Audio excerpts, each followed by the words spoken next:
体幹の筋を見てみましょう。背部の表層には肩甲骨を動かす僧帽筋や肩甲挙筋、菱形筋があり、さらに上腕を動かす広背筋があります。深層には体幹を伸展させる脊柱起立筋群があります。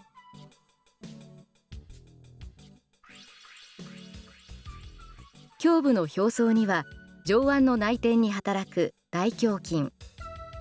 肩甲骨を引き下げる小胸筋や前鋸筋があります。深層にはそれぞれの肋骨の間に呼吸運動に関わる外肋間筋と内肋間筋があります。胸郭の下部には横隔膜と呼ばれるドーム状の骨格筋があり、胸腔と腹腔を隔てています。呼吸運動を見ると、休息時は横隔膜が収縮して下降するとともに、外肋間筋が収縮して肋骨を挙上させることで胸腔が広がり、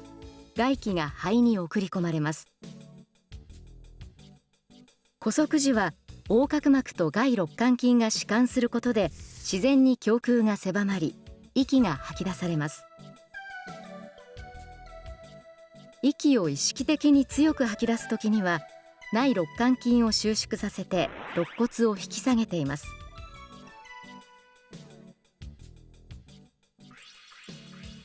腹部の前面には体幹の屈曲や腹圧の上昇に働く腹直筋があります。腹部の側面には筋繊維の方向が異なる筋、外腹斜筋、内腹斜筋、腹横筋が3層となっています。これらは腰をひねったり腹圧を高める際に働きます。